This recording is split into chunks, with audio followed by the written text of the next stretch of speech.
पाप करने की उतनी शक्ति मनुष्य में नहीं है। नामनोस्ति यावदी शक्ति पाप निर्हरणे हरे है, तावत कर्तुम न शक्नोति पातकम पातकी जना। पातकी प्राणी उतना पाप कर नहीं सकता जितना पाप नष्ट करने की क्षमता भगवान के नाम में है। परंतु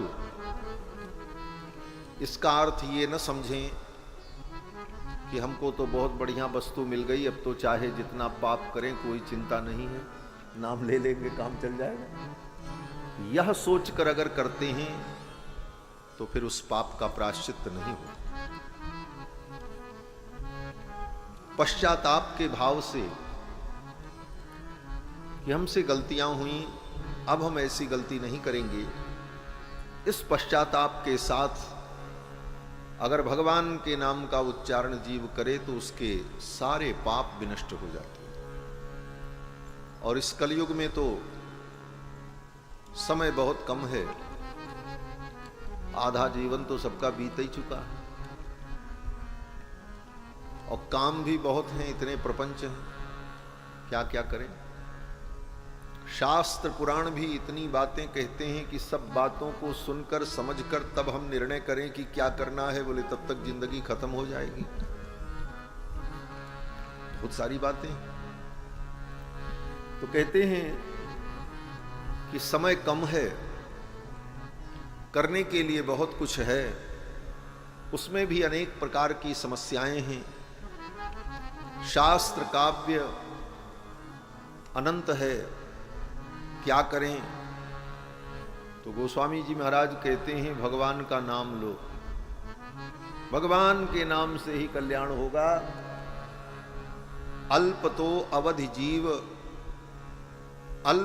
अवधि जीव तामे बहु सोच पोच, करिबे को बहुत कुछ काह काह कीजिए, पार ना पुराणन को वेदहूं को अंत नहीं, बाणी तो अनंत मन कहां कहां दीजिए। काव्य की कला अनंत छंद को प्रबंध बहु, राग तो रसीली रस कहां कहां पीजिए। सब बातन की एक बात तुलसी बताए जात, जन्म जो सुधारा चाहो राम नाम लीजिए।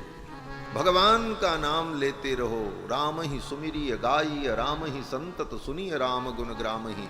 चलते फिरते उठते बैठते जब याद आ जाए भगवान का नाम उच्चारण करते रहो। भगवान का नाम समस्त धर्मों का बीज है। बीजम धर्मद्रुमस्य प्रभवतु भवताम भूतये राम नाम। भगवान का नाम जो है ये समस्त धर्मों का बीज है, और बीज अगर आपने संभाल लिया अपने हृदय में तो आज नहीं कल वो अंकुरित होकर के विशाल वृक्ष का रूप धारण करके आपको शीतल छाया प्रदान करेगा। तो इस भाव से निरंतर भगवान के नाम का संकीर्तन चलते फिरते करते रहना चाहिए। और कथा के प्रारंभ में तो भगवान का नाम संकीर्तन अनिवार्य रूप से किया जाता है, क्योंकि कथा में है क्या, पूरी कथा में गोस्वामी तुलसीदास जी महाराज कहते हैं यही वह रघुपति नाम उदारा, अति पावन पुराण श्रुति सारा। रामायण में राम कथा में क्या है, कहते हैं यही मह रघुपति नाम उदारा। भगवान का नाम ही संपूर्ण रामायण में व्याप्त है, आदि मध्य अंत, और जो समस्त पुराणों का, श्रुतियों का, शास्त्रों का सार है। तो श्रद्धा भाव से भगवान के नाम का संकीर्तन कर लें। श्रद्धा भाव का मतलब आपके मुख से भगवान नाम संकीर्तन की ध्वनि प्रकट हो, ये नहीं कि चुपचाप कुर्सी लगा के गोड़ पे गोड़ चढ़ा करके बैठे रहें। थोड़ा सीधे होकर, ताली बजाकर, श्रद्धा भाव से आपके मुख से शब्द निकले और कम से कम आपके कानों तक आपके ही शब्द प्राप्त हों, तो एक साथ दो कार्य हो जाता। भगवान का नामोच्चारण और भगवान नाम श्रवण, अपने ही मुख से भगवान नाम उच्चारण और अपने ही कानों से भगवान नाम श्रवण, ये दो भक्ति का स्वरूप भगवान नाम संकीर्तन में स्वतः सिद्ध हो जाता है। एतावता भगवान के मंगलमय नाम का श्रद्धा भाव से हम सभी लोग कीर्तन कर लें, पश्चात भगवान की पावन चर्चा में प्रवेश करेंगे।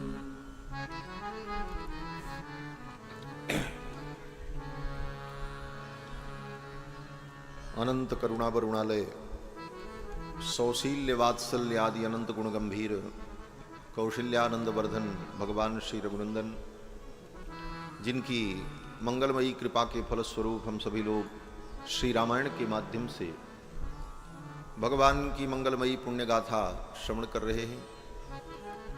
भगवान की कथा के सुरसिक श्रोता अनंत बलवंत श्री हनुमंत लाल जी महाराज, जो राम कथा के रसिया हैं और भगवान की कथा में सर्वत्र उनकी उपस्थिति विद्यमान रहती है। यत्र यत्र रघुनाथ कीर्तनम तत्र तत्र कृतमस्तकांजलि। जहां कहीं रघुनाथ जी की कथा हो, श्री हनुमान जी महाराज मस्तक झुकाए विनम्र भाव से अंजलि मुद्रा बांधे हुए सम्मान अपमान से निरपेक्ष होकर पधार कर कथा श्रवण करते। यत्र यत्र रघुनाथ कीर्तनम तत्र तत्र कृतमस्तकांजलि। और भगवान की कथा सुनकर वाष्पवारि परिपूर्ण लोचनम मारुतिम नमत राक्षसांत। भगवान की कथा सुनकर के उनके नेत्र सजल हो जाते हैं। ऐसे राक्षसों का अंत करने वाले असुर संहारक आंजनेय श्री हनुमंत लाल जी के चरणों में हम सभी लोग प्रणाम निवेदन करते हैं। बोलो श्री हनुमान जी महाराज की जय। कहीं भी कथा हो, हनुमान जी महाराज पधारते और लोगों के लिए तो गद्दी लगाओ, सोफा लगाओ, सुविधा दो, सम्मान दो। यजमान कथा छोड़ करके उठ करके जाए और उनको आदर पूर्वक ला करके बैठाए, नहीं तो बुरा लग जाएगा। गए थे, हमको पूछा ही नहीं। लेकिन श्री हनुमान जी महाराज इन भावों से ऊपर उठकर कहीं भी भगवान की कथा हो, किसी भी रूप में पधारते। इसीलिए भगवान की कथा में कोई भी व्यक्ति आए, कैसा भी हो, किसी का अनादर मत करो। क्यों?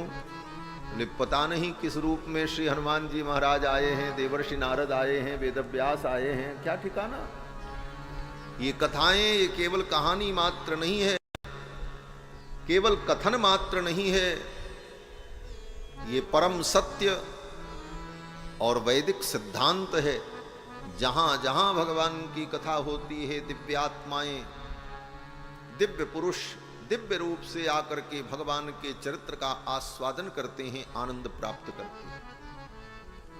बोले महाराज, इतने बड़े बड़े दिव्य लोग जो स्वयं कथा मर्मज्ञ हैं, वो भी सुनने आते हैं। बोले हाँ, कौआ भी कथा सुनाए तो गरुण जैसे वेदात्मा भी बैठ करके श्रवण करते हैं। काकभुसुंड जी महाराज वर्णन करते हैं तो वेदात्मा गरुण जी महाराज इस कथा को श्रवण करते हैं। भगवान शंकर जो समस्त विद्याओं के अधीश्वर हैं, अधिपति हैं, वे भगवान शंकर भी कथा सुनने के लिए जाते हैं। एक बार त्रेता युग माही शंभु गए कुंभज ऋषि पाए। और कुंभज ऋषि के यहां जाकर भगवान शंकर कथा सुनते। विचार करो, कुंभज का मतलब जो घड़े से पैदा हो।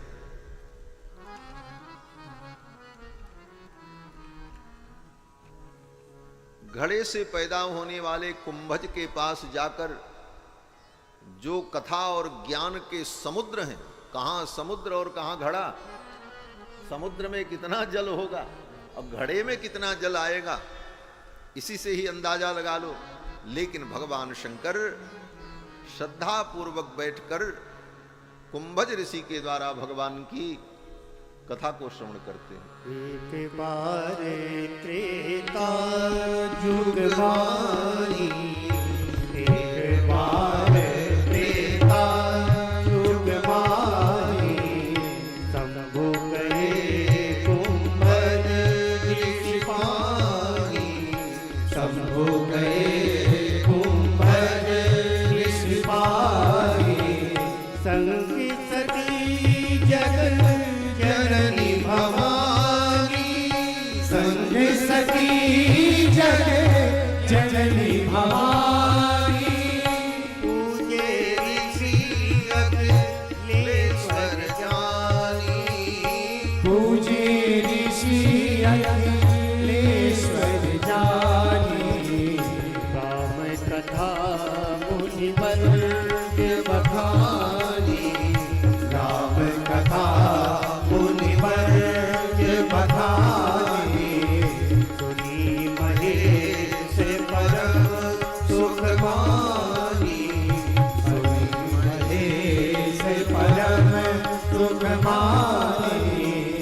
एक बार तेरा त्रेता युग में भगवान शंकर भी कथा सुनने जाते। शंभु गए कुंभज ऋषि पाही, संग सती जग जननी भवानी, पूजे ऋषि अखिलेश्वर जानी, राम कथा मुनिवर्ज बखानी, सुनी महेश परम सुख मानी।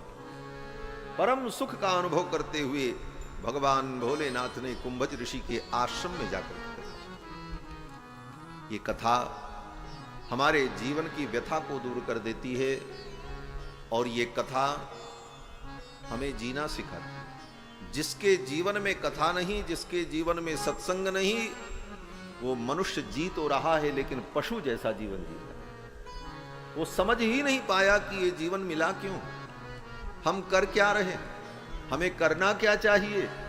इन विषयों का ज्ञान तब तक नहीं हो सकता जब तक सत्संग में आकर भगवान के चरित्र को, भगवान की कथा को, भगवान की लीलाओं को महापुरुषों के मुख से श्रवण न करे, तब तक उसे जीवन का वास्तविक उद्देश्य भी समझ में नहीं आ सकता। भगवान की ये मंगलमयी कथा,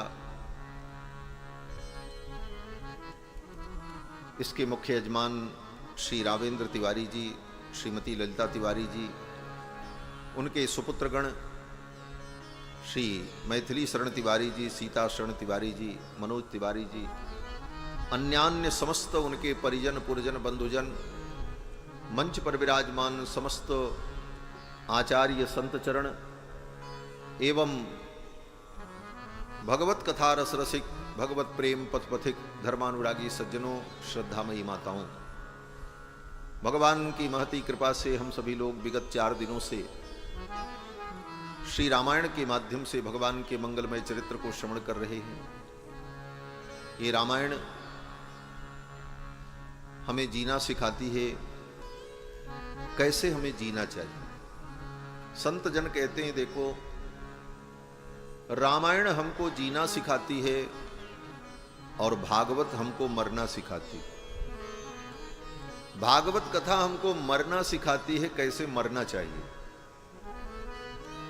बोले मरना भी सीखना पड़ेगा। बोले हाँ, बिना सीखे कोई काम होगा तो गड़बड़ ही होगा।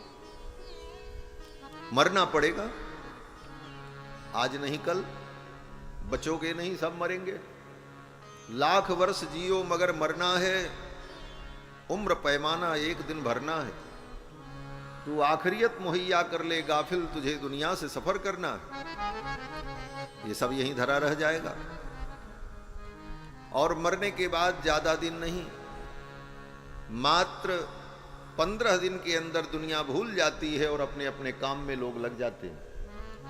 समय समय पर कभी कभी उसे याद कर लेते हैं, बाकी कोई मतलब नहीं होता और उसके बिना दुनिया का कोई काम रुकता नहीं। व्यक्ति सोचता हम नहीं रहेंगे तो कैसे हो। ये जीवन का सत्य है। हम अपनी मृत्यु को नहीं देखते, इसीलिए पाप में प्रवृत्त होते। बार बार संतों ने कहा 24 घंटे में एक बार जब भी एकांत मिल जाए तो अपने मृत्यु का चिंतन करो। ये बहुत कड़वी बात है। 24 घंटे में एक बार एकांत जब भी मिल जाए तो बैठकर सोचो एक दिन मरना। व्यक्ति क्यों मरता है? सारी दुनिया में इतने लोग आए, मर करके चले गए, कहां गए, क्या हुआ? इन विषयों पर 5 मिनट बैठकर एकांत में चिंतन करो, तुम्हारा जीवन धर्म का आदर्श बन जाएगा। जीवन में जितने अपराध हैं, दुष्प्रवृत्तियां हैं, अपने आप तुम्हारा त्याग करके तुमसे दूर हो जाएंगी और तुम्हारा जीवन पवित्र हो जाएगा। एक बार अपने मृत्यु का चिंतन 24 घंटे में जरूर करना चाहिए। इसीलिए संतों ने बार बार यही कहा, आखिर जिया जई हैं भजन कर चोला। एक दिन ये चोला छूट जाएगा, इसलिए भजन कर लो, मृत्यु को बार बार देखते रहो। तो भागवत मरना सिखाती है, कैसे हमको मरना है, कैसे मरना है। संदेशवाहिका वो समय से पहले आकर के सूचना देने लगती है, बाल सफेद हो जाते हैं, श्रवण समीप भये सित केसा मनहु जरठपन असौ उपदेशा। कानों के पास के बाल जब पकने लगते हैं तो मानो यमराज की दूती आकर के कानों में कहना चाहती है, समझ जाओ अब समय हो रहा है। एक महात्मा कहते थे कि देखो, जब तक जवानी है तब तक भजन कर लो, भक्ति कर लो, और ये सोचते रहे बुढ़ापे में रिटायर होंगे तब भजन भक्ति करेंगे। बोले ऐसा नहीं है, भजन कर मस्त जवानी में, बुढ़ापा किसने देखा है? भजन कर मस्त जवानी में, बुढ़ापा किसने देखा है। भजन कर मस्त जवानी में, बुढ़ापा किसने देखा है। भजन कर मस्त जवानी में, बुढ़ापा किसने देखा है। भजन कर मस्त जवानी में, बुढ़ापा किसने देखा है। भजन कर मस्त जवानी में, बुढ़ापा किसने देखा है। भजन कर मस्त जवानी में, बुढ़ापा किसने देखा है। कान से बहरे है जाओगे, कान से बहरे है जाओगे, कान से बहरे है जाओगे। बुढ़ापा आएगा, कान से सुनने की शक्ति कम हो जाएगी। 3 बार कोई बोलेगा तो 1 बार कुछ सुन पाओगे, तो कथा क्या सुनोगे, भजन क्या सुनोगे। जब कान में सुनने की शक्ति ही नहीं रही तो भक्त कहते हैं बुढ़ापे में बहरे है जाओगे, कथा तुम सुन नहीं पाओगे। तो फिर कथा कब सुने? बोले कथा सुन मस्त जवानी में, बुढ़ापा किसने देखा है। बुढ़ापे में बहरे है जाओगे, बुढ़ापे में बहरे है जाओगे। कथा तुम सुन नहीं पाओगे, कथा तुम सुन नहीं पाओगे। कथा तुम सुन नहीं पाओगे, कथा तुम सुन नहीं पाओगे। कथा सुन मस्त जवानी में, बुढ़ापा किसने देखा है। कथा सुन मस्त जवानी में, बुढ़ापा किसने देखा है। भजन कर मस्त जवानी में, बुढ़ापा किसने देखा है। भजन कर मस्त जवानी में, बुढ़ापा किसने देखा है। बुढ़ापे में लंगड़े है जाओगे, बुढ़ापे में लंगड़े है जाओगे। तीरथ तुम कर नहीं पाओगे, तीरथ तुम कर नहीं पाओगे। बुढ़ापे में लंगड़े है जाओगे, बुढ़ापे में लंगड़े है जाओगे। तीरथ तुम कर नहीं पाओगे, तीरथ तुम कर नहीं पाओगे। तीरथ कर मस्त जवानी में, बुढ़ापा किसने देखा है। तीरथ कर मस्त जवानी में, बुढ़ापा किसने देखा है। भजन कर मस्त जवानी में, बुढ़ापे ने देखा है। भजन कर मस्त जवानी। लाभ है कि मरते समय भगवान नारायण का स्मरण हो, भगवान रघुनंदन का स्मरण। जन्म लाभ परः पुंसाम अंते नारायण स्मृति, ये मरने का तरीका है। भागवत इस तरीके को सिखाती है कि तुम मरने का तरीका सीख लो, कैसे मरना है। और अंतिम समय में भगवान का स्मरण कब होगा? बोले जब आज से ही बार बार भगवान का स्मरण करते रहोगे तभी मरते समय भगवान का स्मरण होगा। नहीं तो ये संसार वाले भी तुमको भगवान का स्मरण नहीं करने देंगे। जब व्यक्ति मरने लगता है तो सब रिश्तेदार नातेदार आ जाते हैं। कोई कहता देखो ये बेटी आई है, ये बेटा आया है, ये नाती आया है, ये वहां से आया है, ये कनाडा से आपसे मिलने आए हैं, आपको देखने आए हैं। और बेचारा मरते समय भगवान का स्मरण करना चाहे तो उसको भगवान का स्मरण नहीं करने देते, अपना ही स्मरण कराते। और जब मर जाता है तब लोग कहते हैं राम नाम सत्य है, राम नाम सत्य। कितना बड़ा धोखा होता है जीवन में। बचपन में सिखाया कि धराधाम सत्य है, जवानी में बताया कि अर्थ काम सत्य है, जब पंछी पिजड़े से उड़ चला तब लोगों ने कहा राम नाम सत्य। इतना बड़ा धोखा हमारे आपके जीवन में होता चला आया, इस धोखे को हम न समझ पाए। तो कहते हैं मरते समय संसार के लोग अपना स्मरण कराएं, उससे अच्छा है कि तुम आज से ही भगवान के स्मरण में लग जाओ, तो मरते समय भी भगवान की ही याद आएगी। यही मृत्यु का तरीका है, यही मरना सिखाती है भागवत। भागवत कहती है कि जीवन में भगवान का इतना स्मरण कर लो, इतनी कथा सुन लो, इतना भगवान की चर्चा कर लो कि जब मरने का समय आए तो भगवान की याद आए। और भगवान को याद करते हुए ठाकुर जी का नाम लेकर के अगर मरे तो तुम्हारी मृत्यु मंगलमयी हो जाए। धन्योस्ति संप्रदायोयम मरणम यत्र मंगलम। जिस मरण को सारी दुनिया अमंगल मानती है, अशुभ मानती, लेकिन हमारे संप्रदाय में, संप्रदाय का मतलब सनातन धर्म की इस पवित्र परंपरा में मृत्यु को भी मंगल माना जाता है। किस अर्थ में? बोले धन्योस्ति संप्रदायोयम मरणम यत्र मंगलम। मरना भी हमारे यहां मंगल स्वरूप है। मृत्यु को भी एक महोत्सव के रूप में ज्ञानी व्यक्ति, भक्त व्यक्ति अनुभव करता है। तो मरते समय भगवान का अगर स्मरण हो गया तो फिर कोई चिंता नहीं, तुम्हारा मरना सुधर गया। संत कहते हैं भगवान का नाम लेकर के अगर मर गए तो कोई चिंता नहीं। राम का नाम लेकर जो मर जाएंगे, ये न पूछो कि मरकर किधर जाएंगे। किधर जाएंगे? बोले ये जिधर भेज देंगे उधर जाएंगे। राम का नाम लेकर जो मर जाएंगे, राम का नाम लेकर जो मर जाएंगे, वो अमर नाम दुनिया में कर जाएंगे, वो अमर नाम दुनिया में कर जाएंगे। ये न पूछो कि मर कर किधर जाएंगे, ये न पूछो कि मर कर किधर जाएंगे, वो जिधर भेज देंगे उधर जाएंगे, वो जिधर भेज देंगे उधर जाएंगे। राम का नाम लेकर जो मर जाएंगे, राम का नाम लेकर जो मर जाएंगे।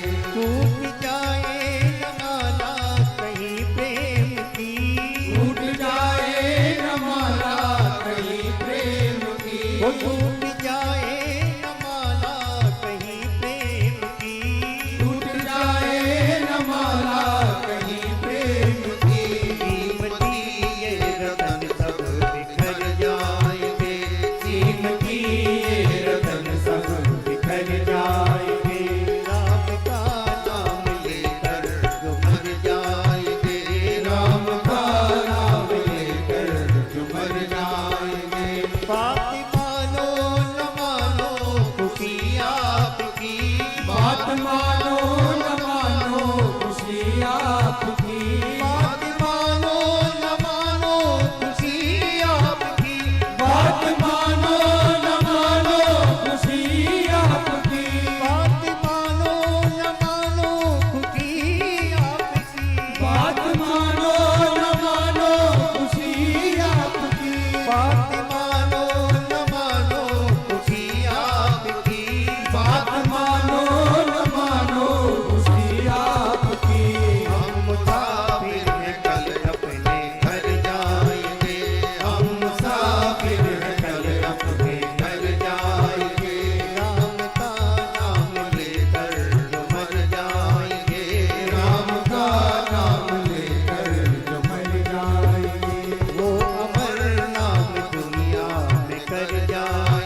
श्रीधरं माधवं गोपिकावल्लभं श्रीधरं माधवं गोपिकावल्लभं श्रीधरं माधवं गोपिकावल्लभं श्रीधरं माधवं गोपिकावल्लभं श्रीधरं माधवं गोपिकावल्लभं श्रीधरं माधवं गोपिकावल्लभं जानकी नायकं रामचन्द्रं भजे जानकी नायकं रामचन्द्रं भजे ओ जानकी नायकं रामचन्द्रं भजे जानकी नायकं रामचन्द्रं भजे अच्युतं केशवं रामनारायणम् अच्युतं केशवं रामनारायणं कृष्णदामोदरं वासुदेवं हरिं कृष्णदामोदरं वासुदेवं हरिं अच्युतं केशवं रामनारायणम् अच्युतं केशवं रामनारायणं कृष्णदामोदरं वासुदेवं हरिं कृष्णदामोदरं वासुदेवं हरिं कृष्णदामोदरं वासुदेवं हरिं बोलो श्री सीतारामचंद्र भगवान की जय।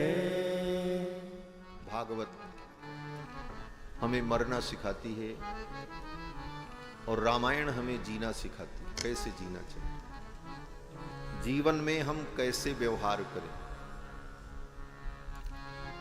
हमारे अगल बगल जो हमारा ये घटाते बढ़ाते काय रहते हैं, अभी फिर बढ़ा दिया। हत्या करोगे क्या हमारी भैया। श्री सीतारामचंद्र भगवान की जय। माइक को एक रस एक बार जो चल जाए चलने दीजिए, क्यों घटाते बढ़ाते रहे।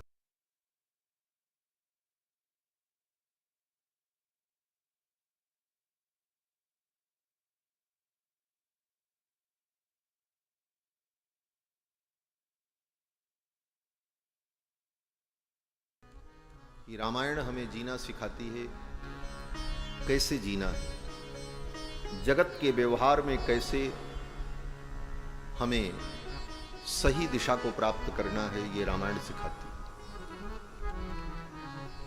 और रामायण हमें एक सच्चा मानव बनाती है, इसलिए रामायण का निरंतर अनुसंधान करते रहना चाहिए।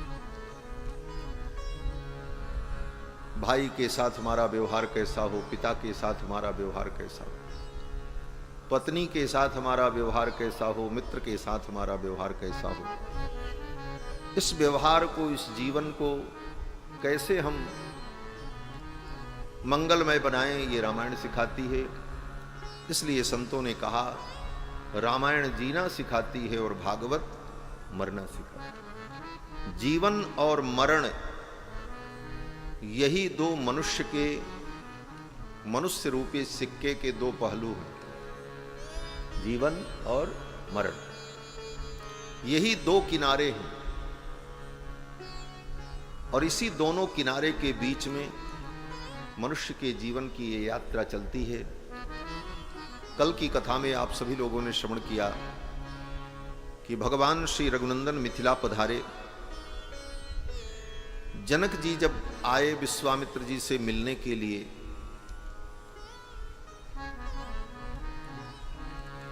मिथिला के उपवन में विश्वामित्र जी अपने परिकरों के सहित ठहरे हुए थे। उस समय भगवान श्री राम और कुमार लक्ष्मण दोनों भाई बगल के बगीचे में घूमने के लिए चले गए थे। जनक जी महाराज जब अपने परिकरों के सहित आए तो राम जी को आहट मिली, गुरु जी के पास लोग आए, इस समय मुझे गुरु जी के पास रहना चाहिए।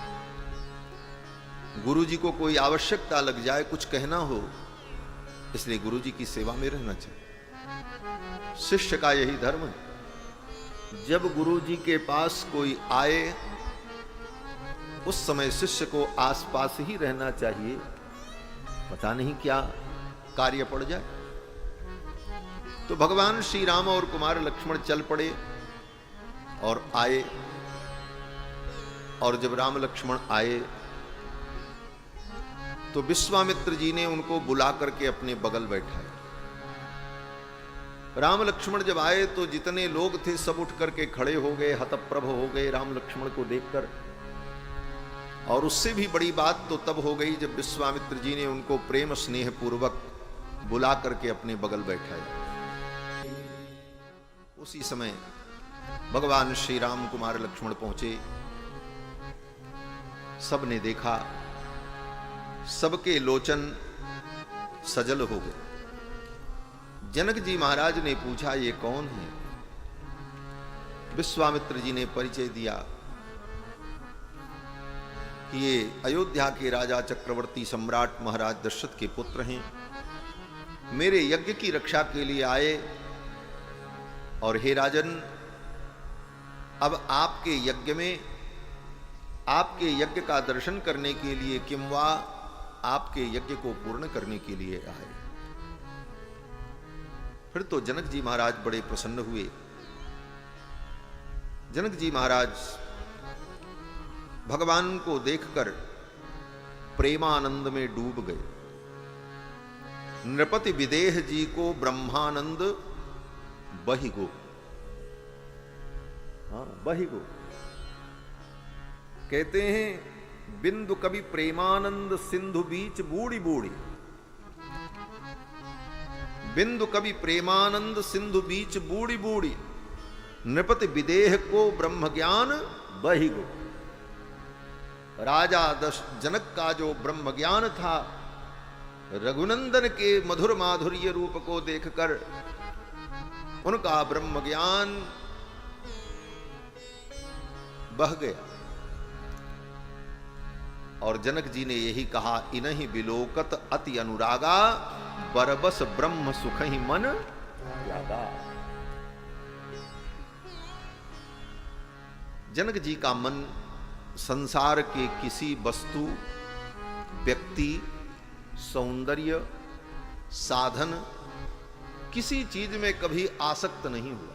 ऐसे ज्ञानी जनक जी साधारण नहीं। इनका नाम विदेह है। विदेह का मतलब जो देह में रहते हुए भी देह की सत्ता से ऊपर है, उनका नाम विदेह। और केवल जनक जी ही विदेह नहीं, जनक जी के यहां जितने लोग हैं सब विदेह हैं।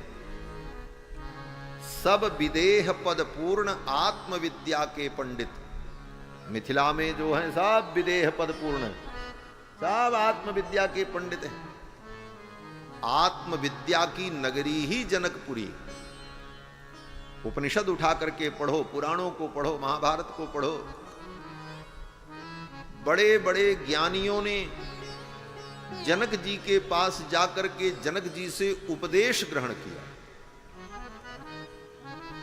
देवी भागवत के अनुसार तो सुखदेव जी महाराज भी जाकर के जनक जी के पास उपदेश ग्रहण कर। ऐसे ज्ञानी श्री जनक जी महाराज। जनक जी के दरबार में अष्टावक्र जी प्रवचन करते और बड़े बड़े ऋषि मुनि महात्मा बैठ करके सुनते, याज्ञवल्क्य के इत्यादि महात्मा लोग। और जब कोई संदेह की बात आती तो जनक जी संदेह दूर करते, निर्णय देते। ये जनक जी का ज्ञान था। जोग भोग मह राख्यो गोई, राम बिलोकत प्रगट्यऊ सोई। आज उनका वह भगवत प्रेम राम जी को देख करके प्रकट हो गया। प्रेम अत्यंत गोपनीय। प्रेम वो रत्न है जिसको सुरक्षित संपुट में छिपा करके रखा जाता है। बेशकीमती हीरे की अंगूठी ऐसे अलमारी में और ताखे पे और कोने में नहीं डाल दी जाती। बढ़िया मखमल की बनी हुई मजबूत डिब्बी के अंदर रख करके फिर उसे बंद करके तब लाकर के अंदर रख करके तब लाक लगा करके तब बड़ा गेट बंद कर दिया जाता। क्यों बोले? वो कीमती। भगवत प्रेम रूपी जो रत्न है, उस रत्न को जनक जी महाराज ने अपने जोग और भोग रूपी संपुट में छिपा करके जीवन भर रखा, किसी को पता नहीं चलने दिया। जैसे डिब्बी जो होती है जिसको संपुट कहते हैं, डिबिया में एक हिस्सा नीचे होता, एक ऊपर का हिस्सा होता, दोनों मिलाओ तब वो बंद हो। तो जोग और भोग, ये जोग भोग रूपी संपुट के अंदर राम प्रेम रूपी रत्न को जीवन भर विदेहराज ने छिपा करके रखा। जोग भोग मह राख्यो होई। सदा प्रेम को छिपाए ही रखना चाहिए? बोले सदा नहीं छिपाना चाहिए। संसार से प्रेम को छिपाओ, लेकिन जिससे प्रेम कर रहे हो उसके सामने तो उस प्रेम को प्रकट ही करना पड़ेगा। अगर वहां जाकर के भी वह प्रेम गोपनीय ही बना रहा तो उसका जो सुख है, वह आनंद है, वो नहीं होगा। संसार से प्रेम छिपाया जाए, लेकिन जिसका प्रेम है, जिससे प्रेम है, वहां पहुंच करके तो वह प्रेम प्रकट होना चाहिए। जोग भोग मह राख्यों गोई, लेकिन राम बिलोकत प्रगट्यो सोई। राम जी को देखते ही जनक जी का वह प्रेम प्रकट हो गया। सारा वृत्तांत जब विश्वामित्र जी ने बताया, वहीं बगल में महर्षि गौतम के पुत्र सतानंद जी खड़े थे, जनक जी के पुरोहित। जब उन्होंने सुना कि ये दशरथ नंदन राम हैं, अयोध्या से आए हैं, तो शतानंद जी ने विश्वामित्र जी से कहा, मुनिवर ये दशरथ नंदन राम हैं और इन्हीं के द्वारा मेरी मां अहिल्या का उद्धार होना था, तो क्या आपने इनको मेरी मां से मिलाया? ये शतानंद जी ने पूछा विश्वामित्र। अपिते मुनि शार्दूल मम माता यशस्विनी, दर्शिता राजपुत्राय तपो दीर्घमुपागता।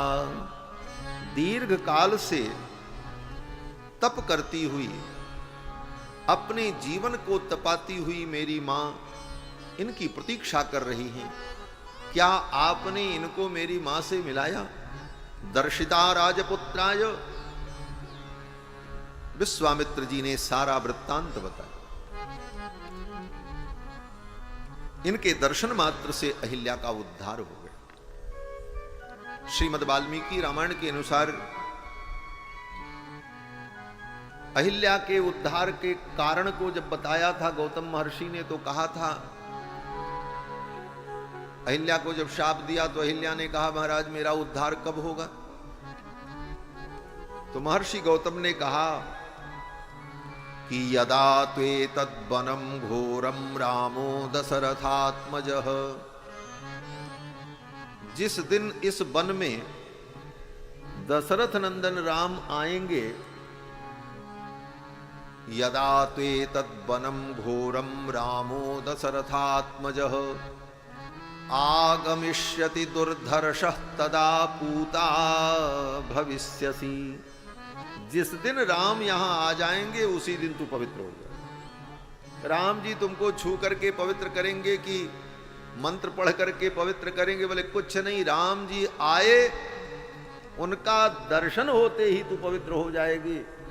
आगमिष्यति दुर्धर्षः तदा पूता भविष्यति। विश्वामित्र जी ने कहा, मुनिवर आपकी मां अहिल्या का परम कल्याण हुआ और वो महर्षि गौतम के साथ पतिलोक चली गई। गए पतिलोक आनंद भरी। यह सुनकर शतानंद जी को बड़ा सुख हुआ। इन्होंने मेरी मां का कल्याण किया। शतानंद जी सोचने लगे, अब मैं किसकी महिमा का वर्णन करूं? विश्वामित्र जी की महिमा का वर्णन करूं कि राम जी की महिमा का वर्णन करूं? अगर विश्वामित्र जी राम जी को लेकर के ना आते तो मेरी मां का कल्याण कैसे होता? और कल्याण तो राम जी के द्वारा हुआ। तो अगर मैं विश्वामित्र जी की स्तुति करूं, उनकी प्रशंसा करूं तो कहीं राम जी ये मन में न सोच लें कि कल्याण तो हमने किया, हमारा कोई नाम ही नहीं हुआ। और अगर राम जी की महिमा का वर्णन करें तो कहीं विश्वामित्र जी ये न सोच लें कि ले करके आने वाले तो हम थे और हमारी कोई चर्चा ही नहीं हुई। तब शतानंद जी ने विचार किया। शतानंद जी सोचने लगे, गुरु की महिमा में, गुरु की प्रशंसा में ही शिष्य की प्रशंसा समाहित रहती है। राम जी की महिमा का वर्णन करने की अपेक्षा विश्वामित्र जी की महिमा का वही वर्णन करना ही उचित होगा। और ये सोचकर शतानंद जी महाराज भगवान श्री राम को विश्वामित्र जी का चरित्र सुनाने लगे, गुरु कथा सुनाने। राम जी श्रद्धा पूर्वक अपने गुरुदेव विश्वामित्र के चरित्र को शतानंद जी से सुनते। जैसे भगवान की कथा सुननी चाहिए उसी तरह गुरु की कथा सुननी चाहिए। जिस तरह भगवान का नामोच्चारण करना चाहिए, जप करना चाहिए, उसी तरह गुरोर नाम सदा जपेत, गुरु के नाम का जप करना। गुरु के नाम के जप का भी महत्व है, गुरोर नाम सदा जपेत। लेकिन एक बात और यहां कह दें, भगवान का नाम तो उच्च स्वर से भी लिया जाए, खूब उच्च स्वर में भगवान के नाम का उच्चारण हो, संकीर्तन हो, लेकिन गुरु के नाम का चिंतन करते समय मन ही में चिंतन करना चाहिए, बोलना नहीं चाहिए, स्पष्ट उच्चारण नहीं करना चाहिए। क्यों? बोले श्रेयस कामो न गृहणीयात्। मनु जी महाराज कहते हैं अगर श्रेय की कामना है तो आत्म नाम गुरोर नाम, अपना नाम और अपने गुरु का नाम, कृपण व्यक्ति का नाम,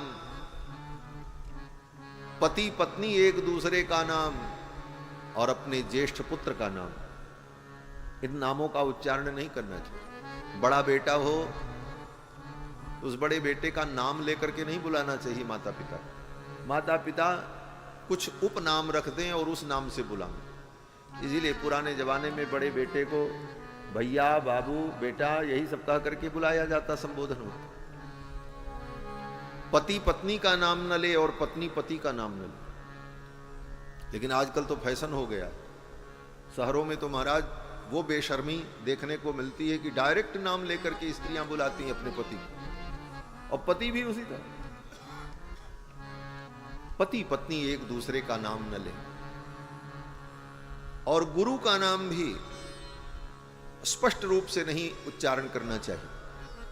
तो गुरोर नाम सदा जपेत, ये जो वाक्य है कि गुरु के नाम का जप करना चाहिए, उसका मानसिक अनुसंधान से तात्पर्य मन ही मन भगवान गुरु के नाम का चिंतन। जिस तरह भगवान की कथा कल्याणकारिणी है उसी तरह आचार्य का चरित्र, गुरु का चरित्र भी कल्याणकारक होता है।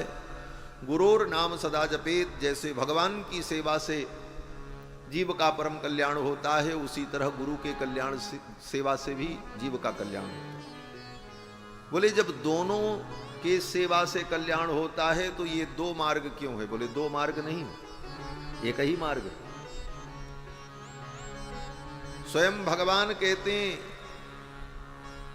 कि आचार्यम माम विजानीयात नावमन्येत करहचित नमर्त्य बुद्ध्या सूयेत सर्वदेवमयो गुरु। भगवान कहते हैं मेरे में और आचार्य में कोई अंतर नहीं है। स्वयं भगवान का ये वचन है, आचार्यम माम विजानीयात नावमन्येत करहचित, मेरे में और आचार्य में, गुरु में कोई अंतर नहीं है। तो जिस तरह भगवान के स्मरण से, भगवान के चिंतन से, भगवत कथा से जीव का कल्याण होता है, उसी तरह आचार्य और गुरु के चरित्र से, चिंतन से, उनके नाम स्मरण से जीव का परम कल्याण होता है। शतानंद जी महाराज विश्वामित्र जी की महिमा का वर्णन करने लगे और भगवान श्री राम सुनने लगे। फिर तो शतानंद जी ने कई अध्याय में विश्वामित्र जी की महिमा का वर्णन किया, सब कुछ सुनाया। विश्वामित्र जी पहले राजा थे, बड़े वीर थे। एक बार सेना लेकर के मृगया करते हुए, घूमते हुए पहुंच गए जंगल में वशिष्ठ मुनि के आश्रम में। वहां पर भूख प्यास से व्याकुल थे, उनकी सेना भी भूख प्यास से व्याकुल थी। वशिष्ठ जी ने कहा हम सब व्यवस्था करते हैं। विश्वामित्र जी ने सोचा ये जंगल में बाबा जी इतनी छोटी सी कुटिया में रहते हैं, कौन सी व्यवस्था करेंगे, हम तो राजसी ठाट बाट वाले, इतनी बड़ी सेना, इतने लोग। लेकिन ब्राह्मण का बल तो उसकी तपस्या होती, तप बल विप्र सदा बरिया, तपस्या ही उसका बल है और तपस्या से सब कुछ हो जाता है।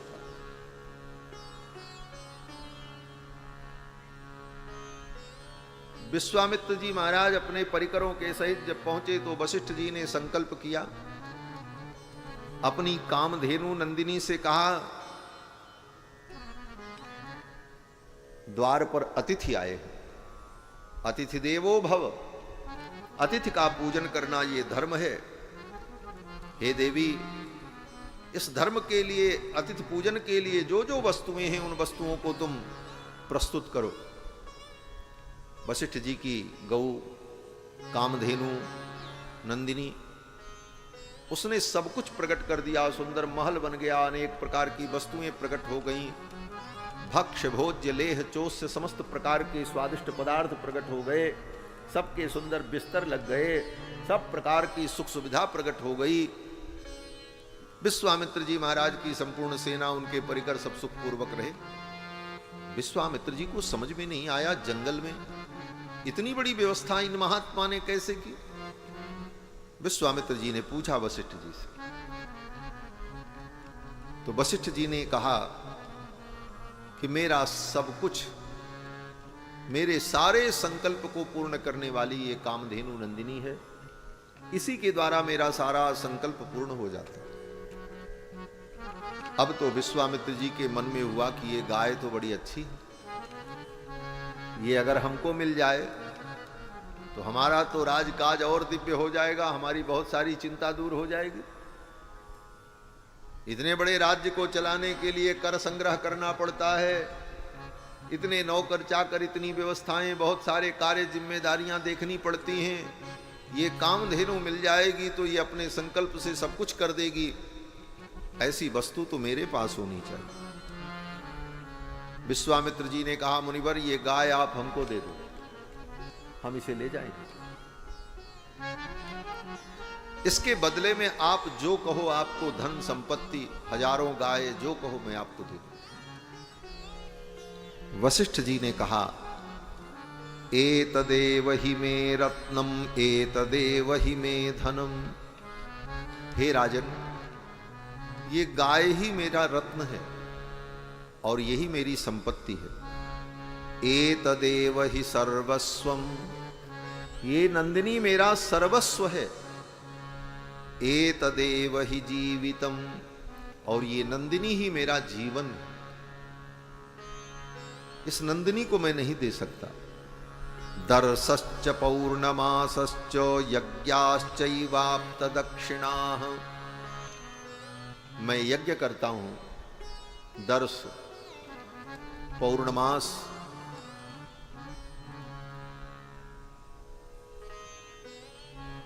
शुक्ल पक्ष की प्रतिपदा को जो यज्ञ किया जाता है उसको कहते हैं दर्श, और कृष्ण पक्ष की प्रतिपदा को जो यज्ञ किया जाता है उसको कहते हैं पौर्णमास।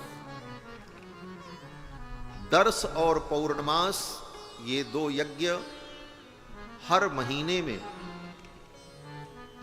अग्निहोत्र करने वाले ब्राह्मण को, द्विज को, क्षत्रिय को, वैश्य को करना पड़ता है। आजकल तो ये सब धर्म सुनने को नहीं मिलेगा, देखना तो बहुत दूर की बात है।